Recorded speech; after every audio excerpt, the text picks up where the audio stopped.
Welcome to COV-Course, a multidisciplinary approach to understanding the pandemic, coming to you live from the University of Illinois and Urbana-Champaign.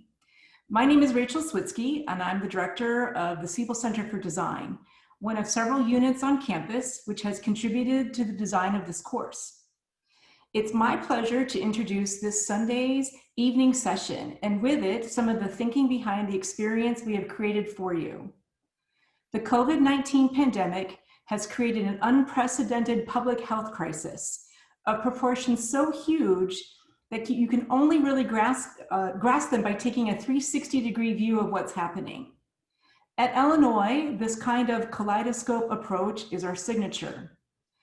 Over the course of this semester, you will gain a comprehensive, multidisciplinary understanding of the pandemic. The course will guide you through past, present, and future perspectives on what's happening now, with weekly topics that range from history, biology and business, to data security, racial disparities, mental health, and more. Our speakers and moderators, world-class scientists, humanists, social scientists, artists, and community partners will share their knowledge and insight on many of the factors and conditions we are reading about but want to know more deeply about. Individually and together, their presentations will showcase how interdisciplinary research and expertise can offer unique perspectives on this global health crisis and its consequences.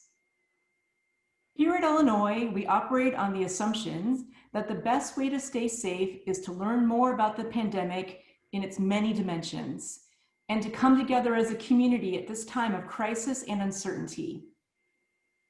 This program was built with the support from the Office of the Provost, the Carl R. Woese Institute for Genomic Biology, the Center for Social and Behavioral Science, the Humanities Research Institute, the Institute for Interdisciplinary Health Science, the Siebel Center for Design, the College of Liberal Arts and Sciences, and the Granger College of Engineering. I speak for all my colleagues in those units when I say we are delighted to see you and to be able to bring such distinguished speakers to the table.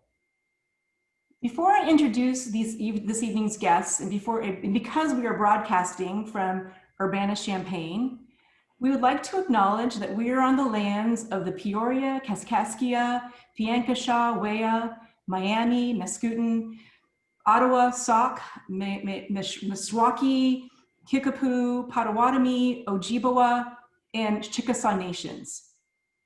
These lands are the traditional territory of these native nations prior to their forced removal. These lands continue to carry the stories of these nations and their struggles for survival and identity. As a land-grant institution, the University of Illinois has a particular responsibility to acknowledge the people of these lands, as well as the histories of dispossession that have allowed for the growth of this institution for the past 150 years. We are also obligated to reflect on and actively address these histories and the role that this university has played in shaping them. This acknowledgement and the centering of Native peoples is a start as we move forward for the next 150 years. So our session this evening will discuss the 2020 general election and some of the implications of the ongoing pandemic for voting and politics more generally. Our speakers this evening are Professor Brian Gaines and Professor Robin Fretwell Wilson. Professor Gaines is with the University of Illinois with appointments in the Department of Political Science and at the Institute of Government and Public Affairs. He received a BA with honors from the University of British Columbia and AM and PhD degrees from Stanford University, where he was also the playing president of the Ice Hockey Club. Most of his research deals with elections, electoral rules, and public opinion. With Professors Wendy Cho and Jake Bowers, he co-edited The Political Methodologist from 2010 to 2013.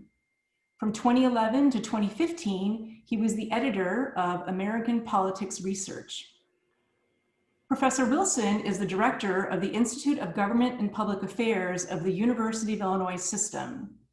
She is the Mildred Van Voorhees Jones Chair in Law and the Associate Director for Public Engagement at the University and the former Associate Dean for Public Engagement at the University of Illinois College of Law. The author of 11 books, Professor Wilson has ranked among the top 10 family law scholars in the United States for scholarly impact in each ranking done by the Leiter Report since 2010. She co-directs the University of Illinois College of Law's Epstein Health Law and Policy Program and founded and co-directs its Family Law and Policy Program.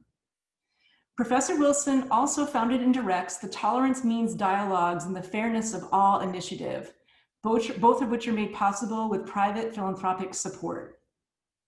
Professor Wilson chairs the Institute of Government and Public Affairs Substance Abuse Disorder Working Group, is a founding member of the Genomic Security and Privacy theme of the Carl R. Woese Institute for Genomic Biology at the University of Illinois Urbana-Champaign, and holds an appointment at the Carle Illinois College of Medicine. A member of the American Family Institute, the Executive Council of the International Society of Family Law, and a Fulbright specialist, Professor Wilson has thrice been honored for her work with lawmakers on innovative laws. I will now hand it over to Professor Wilson to begin the program. Thank you, Rachel. I want to get to Brian because I think this is going to be a fascinating conversation about the election. Wanted to situate a little bit of Brian's work and some work that's coming out of the Institute of Government and Public Affairs. And I'll share screen. I know that on the COVID course afterwards, there'll be some of these things listed for you, but let me just direct folks to, well, I was hoping to direct people easily. Here we go. To the IGPA website. So the work that Brian is going to share is some of that he has done with Kent Redfield and Chris Mooney. This is a task force that President Killeen asked us to create. There are 55 different faculty across all three universities working together on things like the fiscal impact on the state, the healthcare workforce and how to keep them well, vulnerable populations, and in particular strategies for resilience. And Brian's piece that he'll be talking about is focusing in particular on, can we trust mail-in voting? Because so many states will be doing that. We've heard so much about the US Postal Service and delays. So some of the work that he's going to draw from is here, and I invite you to look at that webpage. The URL will be up for you on the COVID-19 page after the class. So I'll stop sharing there. We are going to talk today and pick Brian's brain.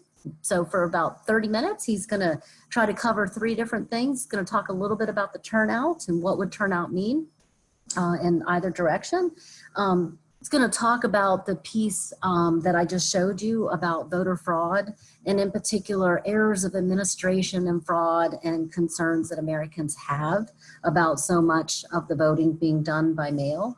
And then at the end of that 30 minutes, he's going to talk about possible impact on outcomes. So do we think it's going to be different because of any of these different concerns? So without much more, I'm going to hand it to you, Brian. Thank you, Robin, and thank you, Rachel. And I will jump right into this. I think it is an interesting topic. The juxtaposition of COVID and the election, I think, immediately raises the question, what do we think about turnout? And for those hoping for a really precise and bold prediction, I'll be a little bit disappointing. I think I can sketch reasons why turnout might be a little low, why it might be high. About a month ago, I had to post something on the University of Illinois website about the issues that relate to turnout. And at that time, I said my wild guess is it'll be close to normal. Close to normal would mean about the same as the 2016, the 2012 presidential elections, so about 60% of eligible voters voting. I'm staying with that prediction, but I'll say right at the outset there, as I read around what other people are predicting, increasingly I'm seeing people who think that this is going to turn out to be a high turnout election. So that would be a surprise. Why would we get a high turnout election? Well, the first consideration, of course, is that a lot of people are worried about voting. They're worried about congregating in grocery stores or anywhere where they might be around people with masks and they might not be able to keep 6 feet of distance. With voting, you would be using equipment that maybe has been well cleaned, but you don't have great assurances, and it's not something where you do regularly. So there are lots of reasons why people might be concerned about the safety, their personal safety from voting this year. And people who are most vulnerable and maybe most sensibly concerned are also people who are reliable voters. I think particularly the elderly. there's a very well-established pattern in American politics that people over 60 are extremely reliable voters. People under 30 are rather unreliable voters. So if the people who have, in some respects, the most to lose from possibility of contracting COVID also turn out to be those most nervous about it, we might think that that'll surely have a dent on the turnout. We have had some time to prepare, so lots of states have tried to put in some kinds of remedies. And that's I think the key ingredient that's hardest to gauge, because there's a lot of experimentation that's quite new. So first of all, I could say, well, we also have the primaries to turn back to. And in fact, we have old history. We have the 1918 election. I'm inclined to say the 1918 election is not that helpful for us to talk about what will happen. It was a midterm election, not a presidential one, and it's more than 100 years ago, and the kinds of adjustments states have made to the way people are voting simply weren't done then. Rachel mentioned I was playing president of the hockey team. For context, think about the 1919 Stanley Cup. They started the finals in March 1919. They played 5 games, and then the players got sick. One of the players died. They canceled it. It was the first time the Stanley Cup was not given out. And it's only one of only 2 years ever. If you're a hockey fan, you know, although this is usually when the preseason begins, the Stanley Cup playoffs are ongoing right now. The finals are ongoing. They're being played in a bubble in Edmonton. The players aren't circulating. They're not in their home arenas. A lot of precautions are being taken, and that's hockey. But on the election side, the main way that states have tried to reassure voters worried about their safety is they've expanded mail voting. So lots of states have already employed mail voting extensively, and a couple of states have switched to only using mail or absentee voting. I'll have a brief digression because I think the terminology confuses people.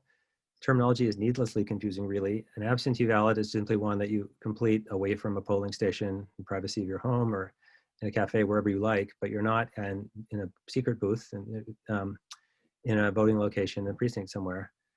And then you have to get it back to the officials by mail or by dropping it off.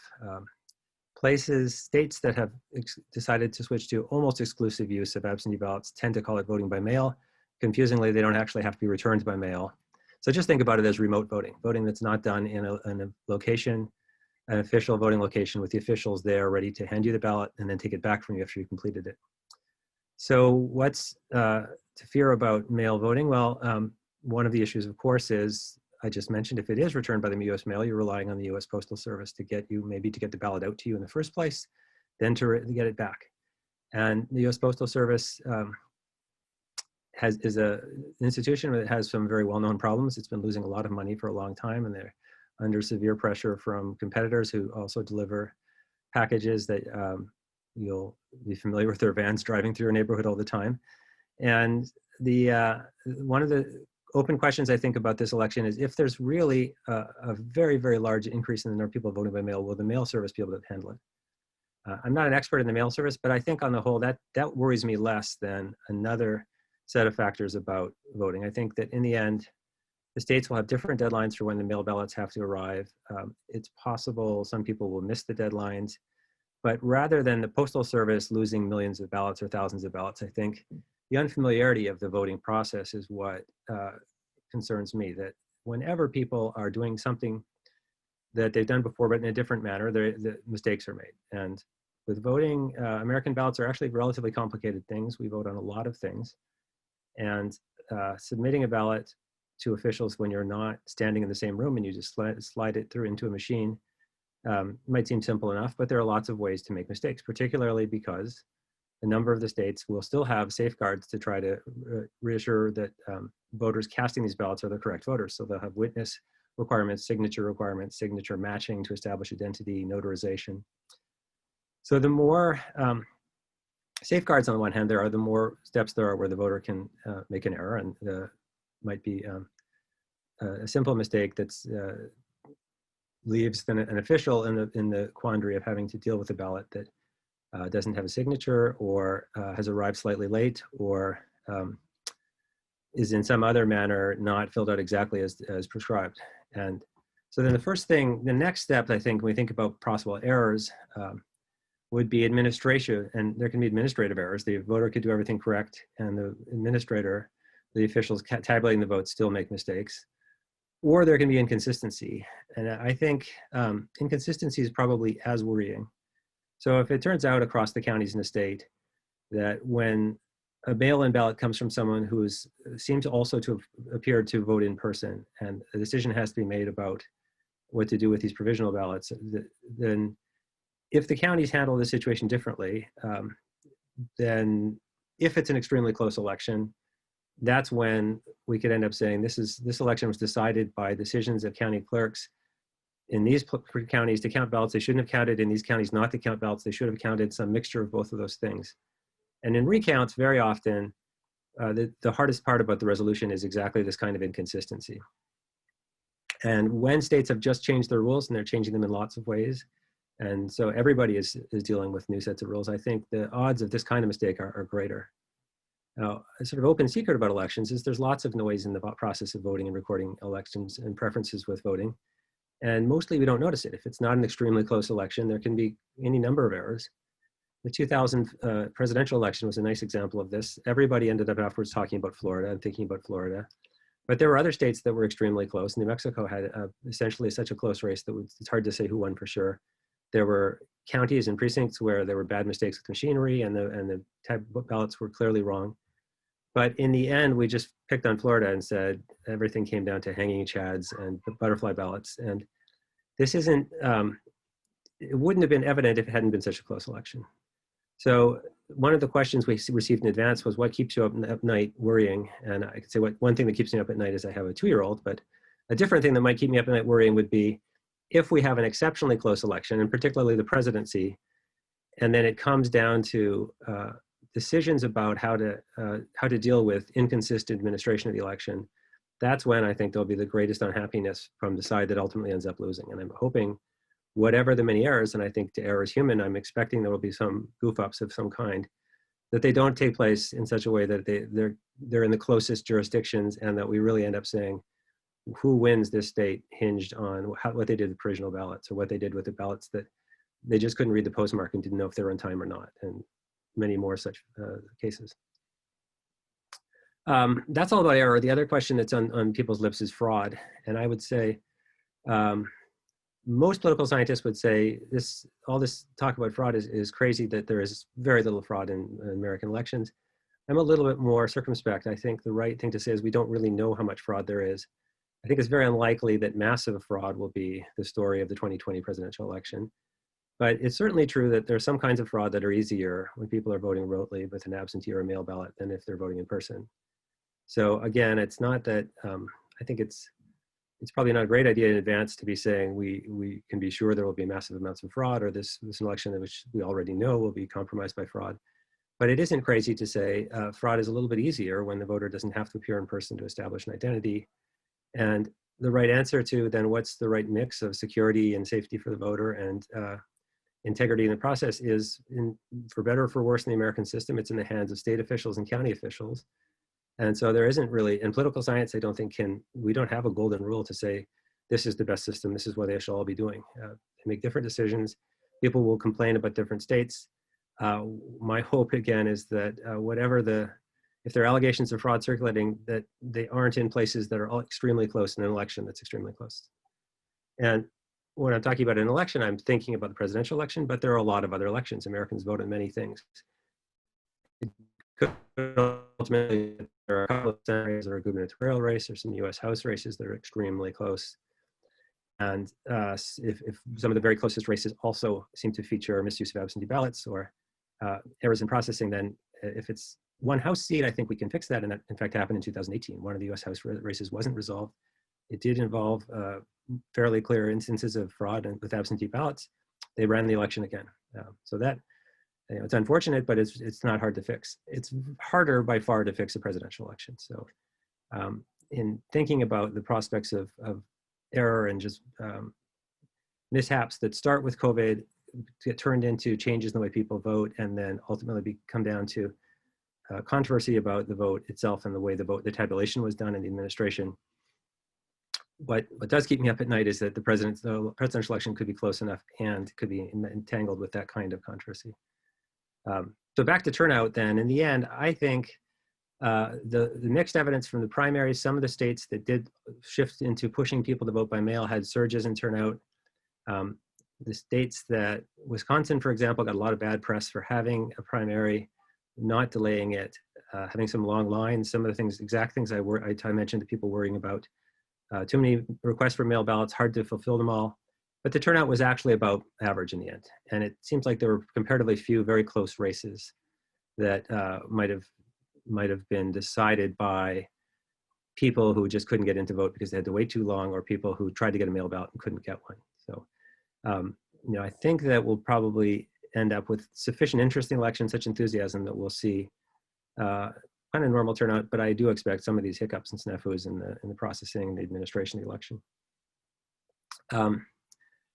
I'd be remiss if I didn't say anything about outcomes. I think the easiest thing to say about COVID and its effect on the expected, we don't know the outcome, of course, and the 2016 election certainly taught a lot of people not to treat polls and forecasts as though they are the end result, that we know what's going to happen.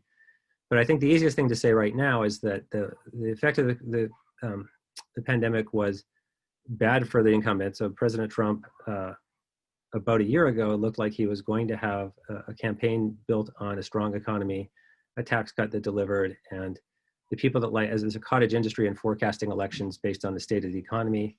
A lot of people who estimate those kinds of models thought he looked like he was in very good shape.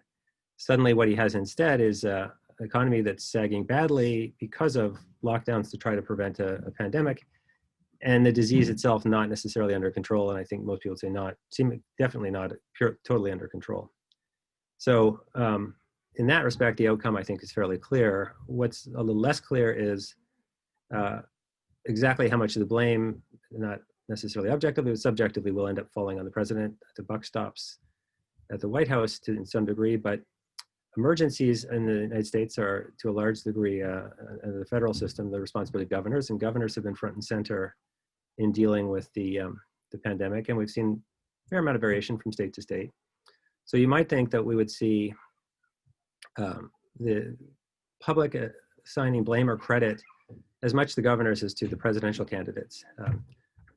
One of the things about American elections that means that that's not very likely is that there aren't that many gubernatorial terms up. Only 11 governors' races are being held simultaneous for the presidency. Some of these are in states that are not really thought to be close at all. And so I think we probably won't end up seeing the verdict on different governors' policies, which doesn't mean we won't get it later, that when those governors are coming up, there may well be campaigns entirely about whether the governor did the right thing, but under extremely difficult circumstances, or all the wrong things, and things could have turned out better. Exactly the arguments we'll be hearing from Republicans and Democrats about whether or not crisis was something that could have been avoided if only different policies had been taken, or that no matter who held the White House, we were in for a bruising from this disease. And the real critical question is what happens next.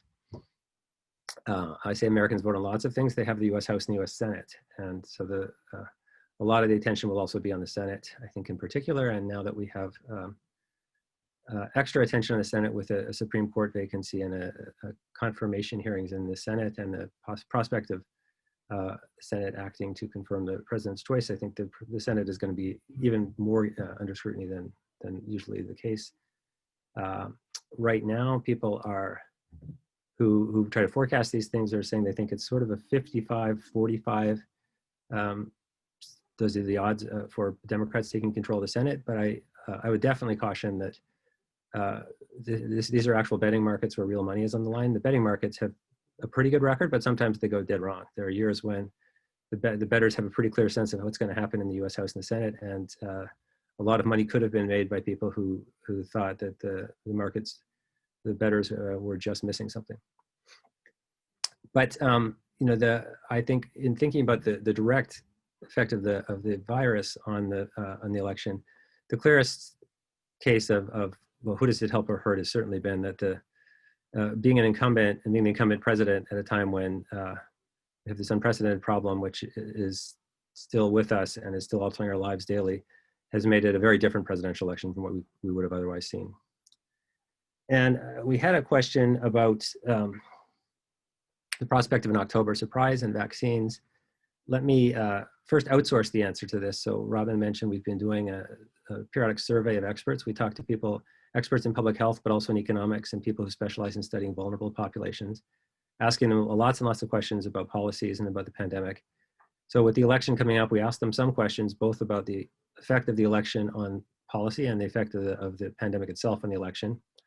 In regard to turnout, they did not actually think that a low turnout is likely. And although we didn't actually include political scientists in the panel, so they're not people who study politics professionally, I still think it's useful to hear their insights, that part of the wisdom, the notion that there's wisdom in crowds and you outsource your collection and you crowdsource your information, is that they'll know lots of other people. They'll be hearing things that I'm not hearing. So they don't expect lower turnout. But we also asked them about whether they think that a vaccine is being dangerously rushed. Something that we hear people saying, will it be an October surprise? Is it realistic to think the president, looking like he's behind the polls, could try to get a vaccine out in order to win the election? More of them thought that unlikely than likely. So I think there's a reassuring point there. A separate question about the election, we said, do you think that the effect of campaigning about the election, people talking about the policies, has meant we're getting better or worse debate? Is there more misinformation, or is there less misinformation? They were pretty pessimistic. The experts mostly thought that the effect of the looming election and people talking about policy in connection to trying to get reelected was mostly bad. We're getting worse debate. So that's the pessimistic side. But I think on the optimistic side, they aren't so concerned that the vaccine that we're eagerly awaiting, that could be around the corner, is going to be hurried to meet the electoral schedule rather than a medically sensible schedule. And I think maybe this is a sensible point for me to invite Robin Wilson back in, because the political side of that, I think, is clear that we'd expect a pretty big benefit from announcements of a vaccine. The vaccination program couldn't be in place by November 3rd, but even the announcement that it's imminent would be a big payoff. But the other side of, well, could it be dangerously rushed? There's a vaccine in Russia we're not really sure is safe. Could that happen here? I think Robin could maybe talk a little about some of the legal protections that, if you're worried about the political logic, then are there other reasons to think it's hard to rush such a thing here? Yeah, well, thank you, Brian. I do bioethics at the College of Law, at least when I was still teaching. Now I have this new job at IGPA, but human subjects research protections has been a big part of my own work for a long time. And these things are phased. It takes a very, very long time, and notoriously so in the United States, to get a drug to market, as an example. But you have to go through early phases that are looking at just the safety. In other words, you're not even trying to sort out whether the thing is efficacious. You just want to know whether it causes morbidity or mortality in participants. And then once you get through that sort of phase 1 safety trial, there's a second set of trials where you have to show that something is in fact efficacious as well as safe.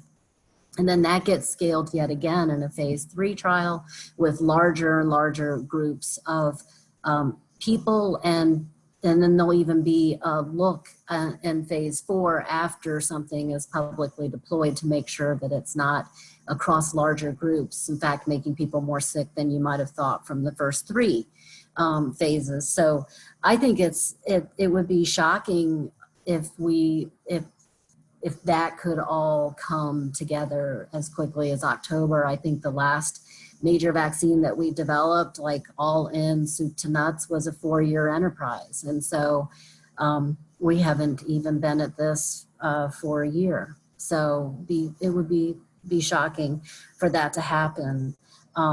Super interesting is a point that Brian made, though, about the president's nominee for the U.S. Supreme Court, Amy Coney Barrett, who's a big advocate of religious liberty, strongly supportive of religious liberty. And one of the things that I think moots the point of the vaccine at all is the number of religious and moral and philosophical objections that people are able to raise to the vaccine. And we have 47 of 50 states that are very generous in their protections of religious objectors to vaccination. And at this point, we have 48% of Americans saying they don't want the vaccine even if it came. So I think it would be difficult to believe that it could be rushed. And even if it showed up at the finish line, it's hard to believe that you're going to inspire confidence to actually take the vaccine if it's rushed in that way. Brian, we actually had a number of other questions. Would it be okay for me to take some of those from our audience? They were pre-admitted. Yeah, by all means, let's spat a few around. Yeah, so interesting introduction across, these questions of fraud and the administration. And there's a theme through the questions that were submitted around trust.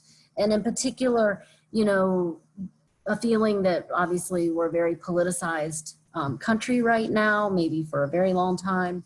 The impact on the election. In particular, how can people decide what information at a time of so much politicization, what can they trust? Like, what barometers are there for how they should think about the things that they can trust? Yeah, it's a big topic. It's not just about the election, but I think it's an enormously important topic of politics today. We heard a lot of the dissatisfaction with the 2016 election after the fact was people saying it was hacked. Initially, the suggestion of hacking would mean somebody was tampering with the ballots, that somehow Russian or others, not necessarily foreign nationals, but Russians got a lot of the discussion, had screwed around with the ballots and changed the numbers up. Nobody in the end, I think, seriously thought that the vote counts were wrong in that way, but then it became a discussion mostly of misinformation. Is there the misuse of social media? People are being fed misleading or flatly incorrect stories. I'm a little bit optimistic that that this is, in some respects, carries its own remedy. That the more discussion there's been of bad information, it doesn't mean that it goes away, but I do think that people are a little bit more skeptical. They're inclined to skepticism, and the other side of the internet is it's easier than it's ever been to get information. So it might be there's a lot of bad information out there, but it's not impossible to try to corroborate. I'll take maybe in some respects critical information these days for people, not so much what is Joe Biden's voting history, what did Donald Trump say at some particular rally somewhere, but can I trust the data that I'm seeing about the number of new cases, the number of deaths? And there's a sort of deep conspiracy side of this that says you can't trust anything that's coming out from governments who are lying to you. But there's a much softer version of there are reasons to think that the data might be erroneous. And I will say I've been studying the Illinois data and noticing the very marked day of the week pattern in the deaths, which might originate in part in genuine day of the week, people being more likely to die on some days of the week than other, and might originate in reporting practices. And this is not to say that I think that there's anybody deliberately misleading about the data, but I think the more information you can get about the data available, the better. And it is actually a world where it's a little bit easier, I think, to get, even for official sources. If you wanted to say I'm nervous about my state's data or my country's data, I look at others and they seem very different. To some degree, and I want to overstate this, but you can find third-party verification. So, on the whole, I'd say it's not crazy for people to be worried that social media is a world with a lot more noise than we used to have when there were many fewer sources of data, but it's also a world where it's easier to get a second and a third and a fourth opinion about matters. And in the particular case of trying to figure out, for a citizen who's trying to figure out, are people governing me making these choices doing a good or poor job controlling this disease? The disease is so novel, and I think that's an extremely hard thing to judge. But more generally, if they're just asking themselves, what can I trust? At least I'd say that there isn't a paucity of sources, and that in itself, and there's a lot of discussion about don't trust the first thing you come across. So I'm less nervous about us living in a world where politicization, polarization of information means nothing is trustworthy and nobody really will trust anything. Yeah, it's interesting. I do a kind of twice weekly call with epidemiologists that some of us have been just talking about COVID and, the changing scientific base. And one of the recurrent discussions for us has been the politicization of CDC, the idea that, people could trust what was coming out of CDC and, the data would be solid and you could always go to CDC. And we've had actually a running discussion about if public health authorities and people in the public health community are losing faith in CDC, could there be something to supplement that? And you think about a private clearinghouse, for example, where you might, when you're sending data to CDC, which you're required to report, you might also send to a private clearinghouse. But it's difficult because the government has the ability to compel people to report something to CDC, and then they can aggregate it and report that. private clearinghouse is a kind of self-regulation, right? Where people would hope that by, sending in a kind of parallel report, that information would be less subject to control. But even on that, like, is there a place in the set of elections? Is it, obviously CDC is executive, authority, right? It's an agency, so that's going to be ultimately, accountable to the president. But would there be anything that if voters were worried about that? What's the election that would matter to trust even in something as basic as CDC? Yeah, I don't think there's a right answer, and I think there's not an inspector general for the quality of information from government that is somehow above government. That the who guards the guardians problem emerges here. If we said people worried about official sources can turn to somebody else, a different official, to monitor those sources, that isn't going to resolve the problem. The media undertook a couple of decades back, really, it started the tradition of the fact checker, saying, well, politicians make lots of promises. People don't know if they can believe them. We're independent media, so we're sources. We'll just provide fact checking. I think most people agree it hasn't really worked. For one thing, the trustworthiness and independence of the media was not what the media sources imagined themselves. They find, it turns out in surveys, they're not trusted much more than politicians, in some surveys less. Second of all, then, in the repetition of facts, saying that candidate X claims something or other, and we've checked and we don't think we're going to give this 5 Pinocchios, it's mostly false. Part of the effect there is simply to echo the original allegation. People don't necessarily remember they rated it false, they rated it true. They just hear again the original story. So I think the idea that a moment ago I was saying, I think the more information, the better. And that was the guiding principle behind setting up our expert panel, is we just want more experts providing us opinions. We'll just put them out there. They're not because we're feeding them in secret or in private to any particular office holders or decision makers. We just want the economists' views on what are the costs and benefits of a lockdown to be paired with public health people, to be paired with people who pay a lot of attention to those who might really feel the cost more acutely than others. And so that's why we do that. And I am optimistic about that, but I will say, I think the notion that you can just, someone can set up a neutral, independent fact-checking operation, or a data verification service, so that everybody who wants to know which data can be believed just has to check with the data master. There's not much reason to believe that kind of line would ever work. Well, fair enough. I can see that. What's interesting, Rachel is sort of overseeing the development of the design center. So it occurred to me to sort of synthesize some of the questions that we're seeing from the audience. And I think they loosely actually sort around the idea of the design of elections. And so I just wanted to ask you, what considerations do you think, Brian, there should be in the design of elections to avoid a Bush v. Gore? Because we've been around this poll once, right? We've done this dance. So what things should we have had in mind before now? So, the broadest answer to this, I think, would be, for better or for worse, Americans have really embraced democracy and they vote a lot. It's maybe the third time I've said American ballots are complicated. So let me just articulate that a little more. I'm Canadian by birth. When you vote in Canada, you show up and cast a vote for one of 2, 3, 4, 5 local candidates competing to be the member of parliament for your area in a federal election. And the federal and provincial elections are not generally synchronized. So that's it. You cast your one vote and you go home.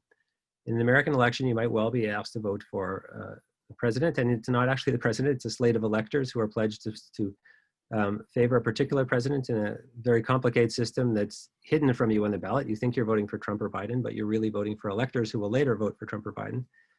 And you vote for a senator and a member of the US House, and maybe a member of the state Senate and the state House, and maybe some county offices, and you might be asked to approve or not approve an amendment to the Constitution that will change the tax system.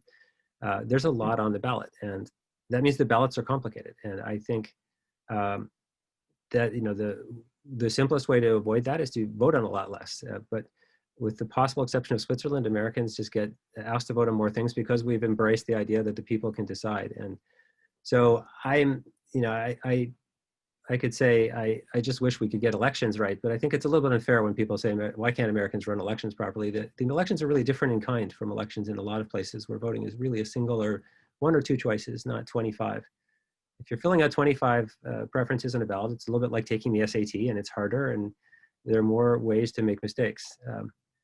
And thinking about the 2000 election again, the butterfly ballot, for younger viewers, that's like talking about Kumoy and Matsu, it's so unfamiliar, but the butterfly ballot was a particular form of ballot that turned out to be very confusing and almost certainly caused some people accidentally to vote for the wrong candidate, vote for Pat Buchanan instead of Al Gore, and then arguably that difference was enough to make Florida was such a close state that the butterfly ballot was the reason that Gore lost Florida and lost the presidency.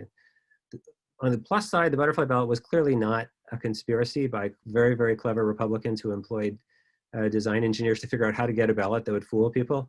It was a very well-meaning ballot to try to help, especially elderly people with poor eyesight, with a lot of names in the ballot to make it more readable and use a larger font. But it, almost certainly backfired. So, what can we design experts have to think about the ballot. But if I was thinking more broadly about the design of the elections, I'd say the overriding decision that was made that makes American elections hard is there's a lot of decisions, a lot of votes are cast. And then they are federal animals, that the states set the rules. There are very different rules in different states. Political scientists, I think, as majority of political scientists think there ought to be a more nationalized standard for the rules on the elections. But that's not the status quo, and it's not in American jurisprudence, and it's pretty hard to impose national standards on the election. So again, for better or for worse, it's sort of built into the system that the states, from the way the country was set up, are important actors, and they make different decisions. They make different decisions that are about sort of difficult trade-offs between security and ease of voting. And it's not surprising they make different decisions. They make different decisions about all kinds of matters that reflect values, because the people holding office and the people who elect them have somewhat different values. So I don't know if it's optimistic or pessimistic to say that I don't think there's a technical design aspect to the elections that solves the key problems. Some of them arise just from the very nature that Americans expect, and at this point for a long, long time have been voting on so much. Yeah, and it kind of puts you in mind of, Brandeis's, the states are the laboratory of experimentation, and they do have different sets of values or tolerances for, different innovations, tolerances for how much inconvenience for the error cost are we willing to have. I would be completely remiss if I didn't ask you about the news in the last few days, since I'm coming from obviously the College of Law. But what do you think about the fact that, we now have a nominee for the U.S. Supreme Court at this time with the election looming? What would that mean? How do you see it playing out, whether, Judge Barrett's confirmed or not confirmed? So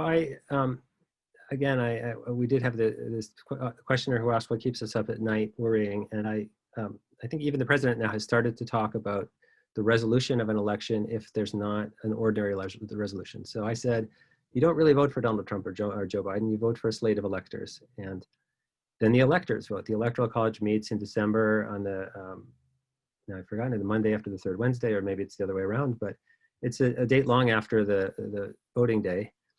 And normally what happens is somebody has won the most electors, and then that person becomes the president, and the results are presented to the new Congress in early January, and 3 weeks later we have an inauguration. And in the case of Donald Trump, you might simultaneously with the inauguration, you have a march on DC of people who were declaring that they wish he were president and they want him to know that.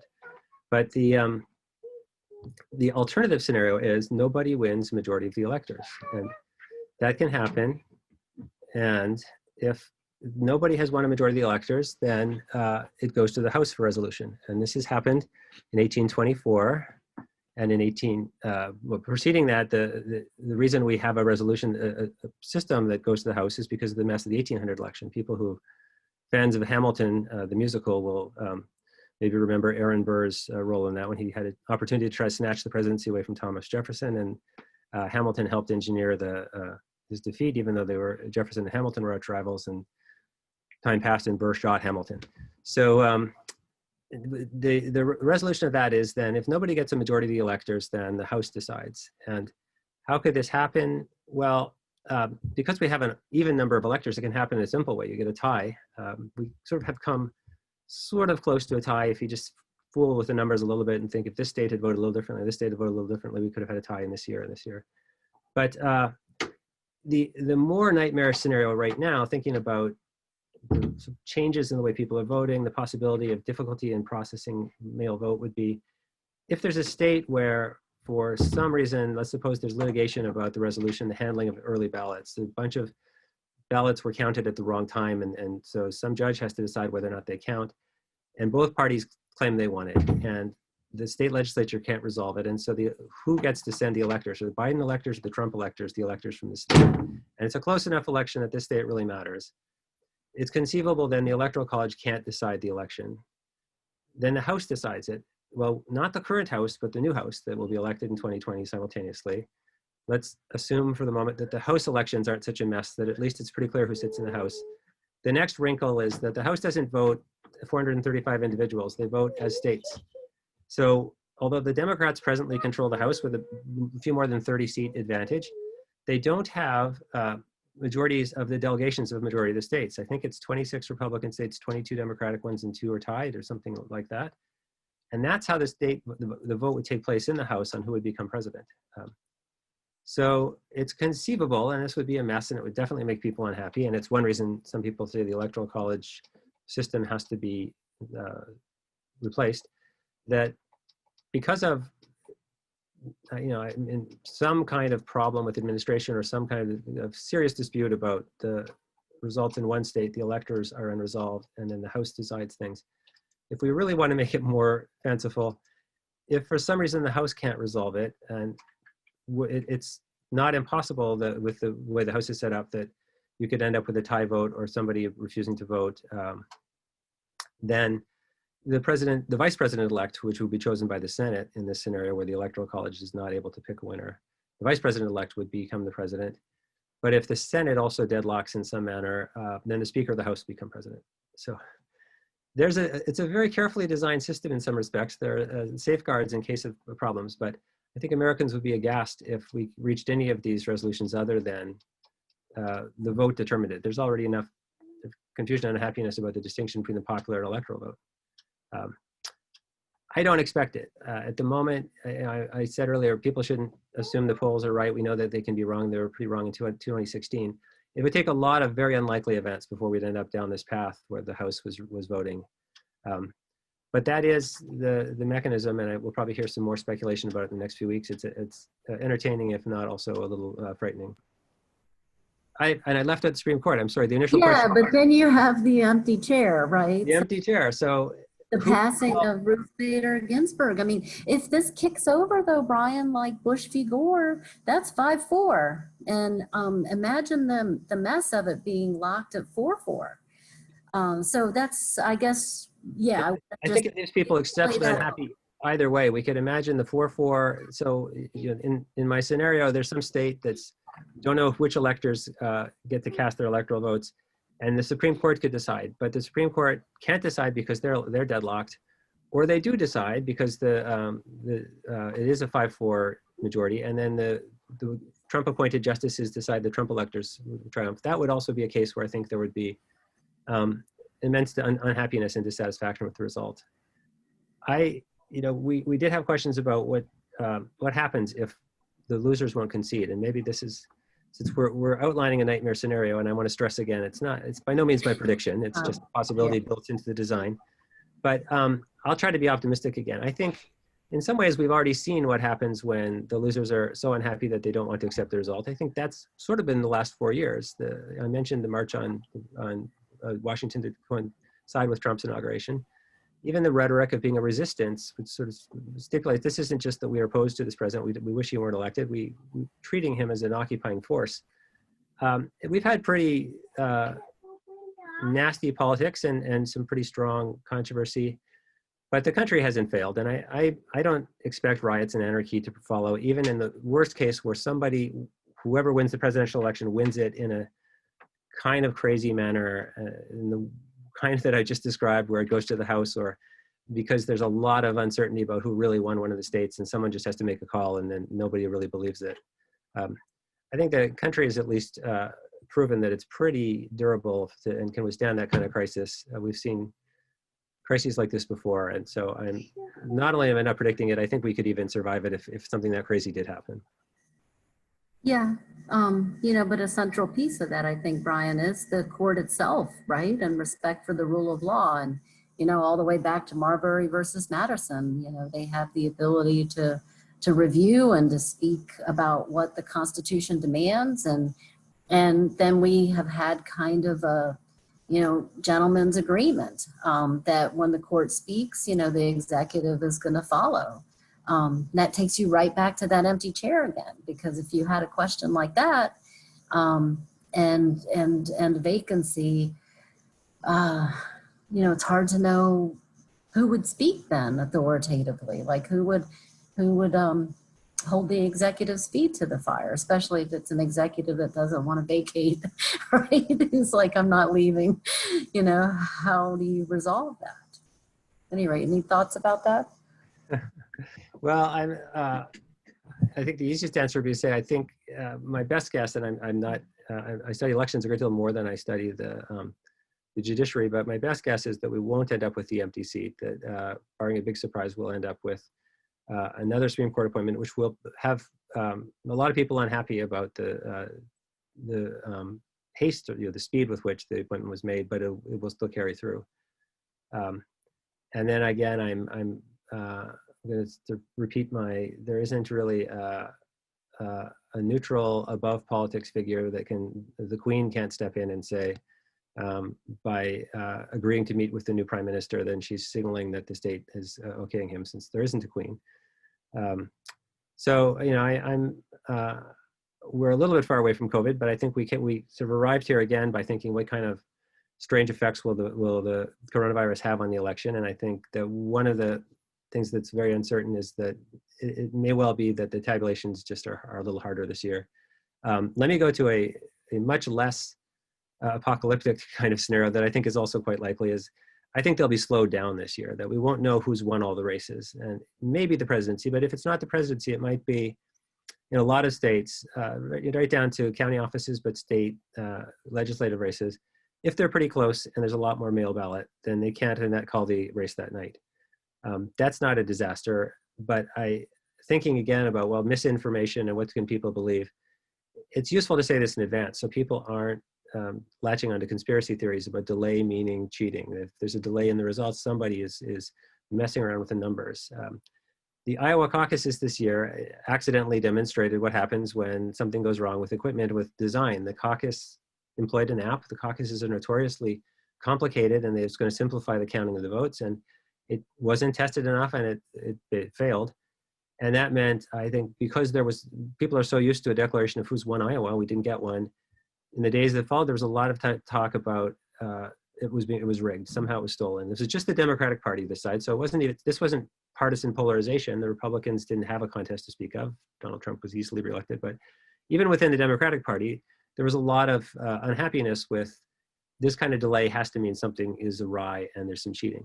So I hope people don't jump to that conclusion this time. If there's a lot of delay, I think there will be more delay than usual just because of the change in the way people are voting. And again, the way that the increase in mail ballots is not hard to understand. It's not hard to justify at a time when people are very nervous about their own health and about the dangers of voting in person. But the more people come to expect there might be delay, the better. We have time for probably one more, just very short question. I need to interrupt all this really amazing dialogue and discussion. But yeah, is there one more question we could pose for you and for Professor Wilson and Professor Gaines for you to discuss? Brian, do you have a closing thought or two? We had a large number, and maybe I'll return to the people were saying, what happens next after? So there's been a lot of maybe a fair amount of partisan color to the COVID policy of do we want to wear masks? Are the masks even helping us? Who says masks are safe? What are the costs of the lockdown? Are people taking seriously the economic costs? Or are they just trying to reduce the number of cases? Or is the case data even reliable? If we come out, the election is a time essentially for conflict, for people to be articulating different views, and then when we come out of it, is it likely that there will be a consensus? Now, the easy answer would be if one party does really well and they have control of most of the institutions, then it's the nature of democracy. They get their way to some degree.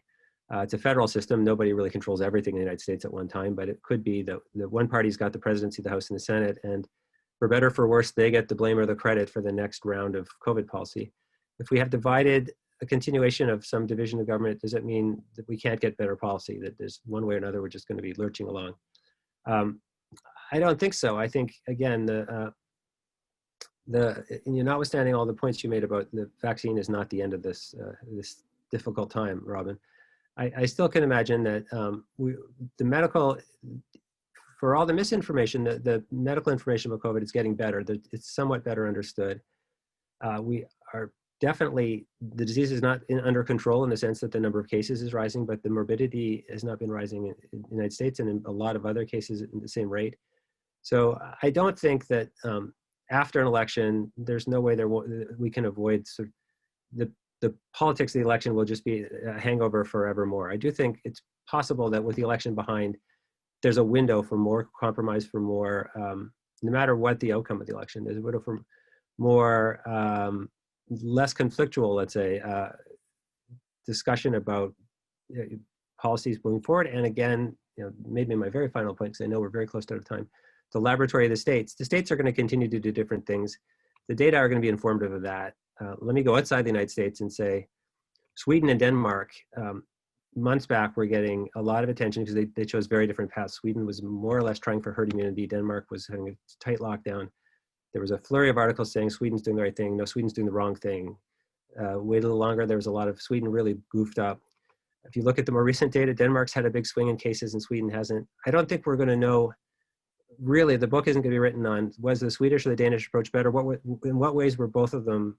In some ways, this one worked well. It didn't work at this other thing for a long time yet. But I think eventually it won't be impossible to say these were the pros and cons of the different measures. So I'll be optimistic and say the election won't leave us with nothing but conflict as far as the eye can see on how to deal with this very difficult situation. Nice to have a little dose of optimism, Brian. We all needed that on this Sunday. So thank you.